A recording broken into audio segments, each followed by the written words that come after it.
Hamas നേതാവ് ഇസ്മായിൽ ഹനിയെ കൊലപ്പെടുത്തിയ ഇസ്രായേലിന് ശക്തമായ ശിക്ഷ നൽകാൻ ഉറച്ച തീരുമാനത്തിൽ തന്നെയാണ് ഇപ്പോൾ ഇറാൻ ഉള്ളത്. ഏത് സമയത്തായിരിക്കും ഇറാന്റെ ആക്രമണം ആരംഭിക്കുക എന്നതാണ് ലോകം ഇപ്പോൾ ഉറ്റുനോക്കിക്കൊണ്ടിരിക്കുന്ന കാര്യം. ഈ യുദ്ധം ഒരുപക്ഷെ പ്രവിശ്യയിൽ വ്യാപിക്കാനുള്ള സാധ്യതയും നിലവിലുണ്ട്. കഴിഞ്ഞ ദിവസം ഇറാൻ തന്നെ അറബ് പ്രധാനപ്പെട്ട നേതൃത്വത്തെ വിളിച്ചറിയിച്ചിരിക്കുന്നത് പ്രവിശ്യയിൽ വ്യാപകമായ ഒരു യുദ്ധം ഉണ്ടാവുകയാണെങ്കിലും ഇറാൻ അത് മുഖവിലക്കെടുക്കുന്നില്ല. ഈ തിരിച്ചടി അനിവാര്യമാണ് എന്നാണ് അവർ അറിയിച്ചിരിക്കുന്നത്. പല രാഷ്ട്രങ്ങളും ഇറാനെ അനുനയിപ്പിക്കാനുള്ള പല ശ്രമങ്ങളും നടത്തുന്നുണ്ടെങ്കിലും ഈ ഒരൊറ്റ ശ്രമങ്ങൾക്കും ഇറാൻ വഴങ്ങിയിട്ടില്ല എന്നതാണ് അവസാനം വരുന്ന വാർത്ത. ഇറാന്റെ മീഡിയകളിൽ നിന്ന് വരുന്ന കാര്യം ഇത് മാത്രമാണ്. മുദ്രക്കും നിങ്ങളുടെ ടൗൺ പട്ടണങ്ങൾ നിങ്ങൾ വിട്ടുപോവുക. ഇസ്രായേലിലെ ജനങ്ങൾക്ക് നിരന്തരമായി ഇപ്പോൾ ഇറാൻ മീഡിയ നൽകുന്നത് നിങ്ങളുടെ പട്ടണങ്ങൾ വിട്ടൊഴിഞ്ഞു പോവുക. ഇതാ വരുന്നു ഞങ്ങളുടെ കടുത്ത ആക്രമണം. നിങ്ങൾ ഒരിക്കലും ചിന്തിക്കാത്ത കടുത്ത ആക്രമണമാണ് വരാനിരിക്കുന്നത്. ജാഗ്രത പുലർത്തിക്കോളൂ എന്നാണ് പറഞ്ഞുകൊണ്ടിരിക്കുന്നത്. ഇതെല്ലാം ലോകത്തിന്റെ ഇന്നത്തെ സാഹചര്യം മനസ്സിലാക്കുമ്പോൾ നമുക്ക് വായിച്ച് മനസ്സിലാക്കാൻ കഴിയും. പക്ഷെ അതൊന്നും അറിയാത്ത പലരും ചിന്തിക്കുന്നത് ഇസ്രായേലിനെ തൊടാൻ പോലും ഇറാന് കഴിയില്ല എന്ന് ചിന്തിക്കുന്ന ആളുകളുണ്ട്. പക്ഷേ ഇസ്രായേലിലെ പ്രമുഖരായ ആളുകൾ ആരും അത്തരം ചിന്തയിലല്ല ഉള്ളത്. ഇസ്രായേൽ നേതൃത്വം അതീവ ജാഗ്രതയിലും ഭീതിയിലുമാണ് എന്ന കാര്യത്തിൽ സംശയമില്ല. ഇവിടെ വളരെ പ്രസക്തമായ കാര്യം, നമ്മളിൽ പലരും അങ്ങനെ ചിന്തിക്കുമ്പോൾ ഇസ്രായേലിന്റെ നേതൃത്വം അങ്ങനെയല്ല ചിന്തിക്കുന്നത് എന്ന് ഞാൻ വെറുതെ പറഞ്ഞതല്ല. 2003 മർദഖായ് കെദാർ എന്നറിയപ്പെടുന്ന ഇസ്രായേലിന്റെ IDFന്റെ രഹസ്യാന്വേഷണ വിഭാഗത്തിലെ പ്രധാന സ്ഥാനം വഹിച്ചിരുന്ന വ്യക്തിയാണ് അദ്ദേഹം. അദ്ദേഹത്തിന്റെ ഒരു പ്രധാനപ്പെട്ട നിരീക്ഷണം അദ്ദേഹം 2023 കുറിച്ചിട്ടുണ്ട്. അത് ഹിബ്രു പത്രമാണ്. അദ്ദേഹം പറയുന്നു, ലെബനാനിൽ നിന്നും സിറിയയിൽ നിന്നും അതുപോലെ തന്നെ ഗസയിൽ നിന്നും ഒരേ സമയം ഇസ്രായേലിന് നേരെ അതിശക്തമായ മിസൈൽ ആക്രമണം ഉണ്ടാകും. അതിനു മുമ്പ് ശക്തമായ സൈബർ ആക്രമണം നടത്തി ഇസ്രായേലിന്റെ പ്രതിരോധ സംവിധാനങ്ങളെയും അതുപോലെ വ്യോമ സംവിധാനങ്ങളെയും അതുപോലെ ഇൻഫ്രാസ്ട്രക്ചറുകളെല്ലാം സൈബർ ആക്രമണത്തിലൂടെ വലിയ രൂപത്തിലുള്ള പ്രത്യാഘാതങ്ങൾ ഉണ്ടാക്കുകയും തുടർന്ന് അതിശക്തമായ മിസൈൽ വർഷമായിരിക്കും ഇസ്രായേലിന് നേരെ ഉണ്ടാവുക. അതിശക്തമായ മിസൈൽ ആക്രമണം 2-3 മണിക്കൂർ നിലനിൽക്കുകയാണെങ്കിൽ തീർച്ചയായും അയൺ ഡോം സംവിധാനങ്ങളുടെ സ്റ്റോറേജുകൾ തീർന്നു പോകും. അതിനുപയോഗിക്കുന്ന താമർ മിസൈലുകൾ സ്റ്റോറേജ് തീർന്നു പോകും. അതോടുകൂടെ അയൺ ഡോം സംവിധാനങ്ങൾ പ്രവർത്തനരഹിതമാകും. മാത്രമല്ല അതോടെ ഇറാന്റെ പുതിയ തരം ഡ്രോണുകൾ അയൺ ഡോമിന്റെ ലോഞ്ചറുകളും അതിന്റെ കൺട്രോൾ യൂണിറ്റുകളും അടിച്ചു തകർക്കും. പിന്നീടുണ്ടാകുന്ന ആക്രമണം ഇസ്രായേലിന്റെ വ്യോമ താവളങ്ങളെ ലക്ഷ്യമാക്കിയായിരിക്കും.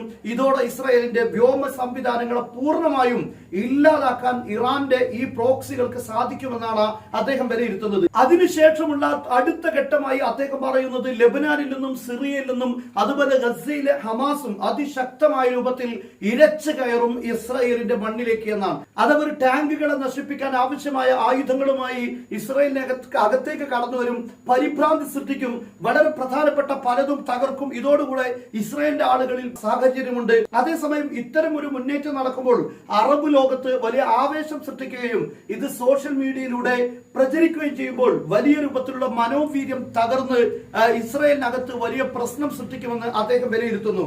എന്നാൽ ഇറാൻ ഈ ആക്രമണത്തിൽ ലൈവായി പങ്കെടുക്കാനുള്ള സാധ്യതയില്ല. കാരണം ഇറാന് നേരെയുള്ള തിരിച്ചടി ഉണ്ടാകുമെന്നത് കൊണ്ട് തന്നെ അത്തരം ഒരു നീക്കം നടത്താനുള്ള സാധ്യത ഇല്ല എന്നാണ് അദ്ദേഹം വിലയിരുത്തുന്നത്. അതേസമയത്ത് ഇന്ന് ചിത്രങ്ങൾ മാറിയിരിക്കുകയാണ്. കാരണം ഇപ്പോൾ ഇസ്മായിൽ ഹനിയെ കൊലപ്പെടുത്തിയത് ടെഹ്റാനിൽ വെച്ചാണ്. അതുകൊണ്ട് ടെഹ്റാനാണ് ഇപ്പോൾ ഈ ആക്രമണത്തിന് മുൻകൈ എടുക്കുന്നത്. ഞങ്ങൾ തന്നെ ആക്രമിക്കുമെന്നാണ് ടെഹ്റാൻ പറഞ്ഞിരിക്കുന്നത്. അതിനുവേണ്ടി ഇപ്പോൾ എല്ലാ ഒരുക്കങ്ങളും നടത്തിക്കൊണ്ടിരിക്കുന്നു. അവരുടെ പ്രതിരോധ സംവിധാനങ്ങൾ അവർ അവരുടെ രാഷ്ട്രത്തിന്റെ പല ഭാഗത്തും വിന്യസിച്ചുകൊണ്ടിരിക്കുന്നു. ഇങ്ങനെയുള്ള നീക്കങ്ങളിലേക്ക് കാര്യങ്ങൾ മാറിയിട്ടുണ്ട്. മാത്രമല്ല അമേരിക്ക തന്നെ പറയുന്നു, കഴിഞ്ഞ ആക്രമണങ്ങളിലെല്ലാം അതിന്റെ കൃത്യമായ ഇൻഫർമേഷൻ ഞങ്ങൾക്ക് ലഭിച്ചിരുന്നു. അതായത് എപ്പോൾ ആക്രമിക്കുന്നുവെന്ന കാര്യം വരെ ഇറാൻ ഞങ്ങളോട് അതിന്റെ പൂർണ്ണ വിവരങ്ങൾ കൈമാറിയിട്ടുണ്ട്. എന്നാൽ ഇപ്പോഴുള്ള രീതി തീർത്തും വ്യത്യസ്തമാണ്. ഇറാൻ ആക്രമിക്കുന്നതിനെ കുറിച്ചുള്ള ഒരു വിവരങ്ങളും ഇറാൻ കൈമാറിയിട്ടില്ല എന്നാണ് അമേരിക്ക തന്നെ പറയുന്നത്. അമേരിക്കയുടെ എല്ലാ സംവിധാനങ്ങളും അറബിക്കടലിലും അതുപോലെ ഇന്ത്യൻ മഹാസമുദ്രത്തിലും അതുപോലെ മെഡിറ്ററേനിയൻ കടലിൽ ഇവിടെയെല്ലാം സജ്ജമായിരിക്കും.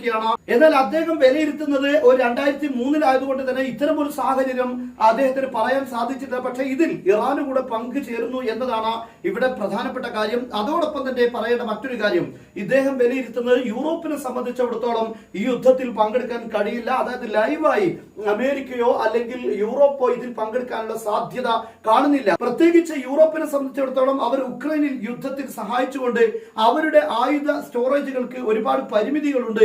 അതുകൊണ്ട് ഈ വലിയൊരു യുദ്ധത്തിലേക്ക് കടന്നാൽ അവർക്ക് പ്രതിസന്ധി ഉണ്ടാക്കും. അതുകൊണ്ട് യൂറോപ്പ് അവരുടെ പ്രസ്താവനകളിലൂടെയും പിന്തുണ അറിയിക്കുന്നതിലൂടെയും കാര്യങ്ങൾ അവസാനിപ്പിക്കും. ഇസ്രായേലിന് അവരുടെ സ്വയം സുരക്ഷയ്ക്ക് വേണ്ടി യുദ്ധം ചെയ്യാനുള്ള അവകാശമുണ്ട് എന്ന പ്രഖ്യാപനങ്ങൾ അവർ നടത്താനുള്ള സാധ്യതയുണ്ട്.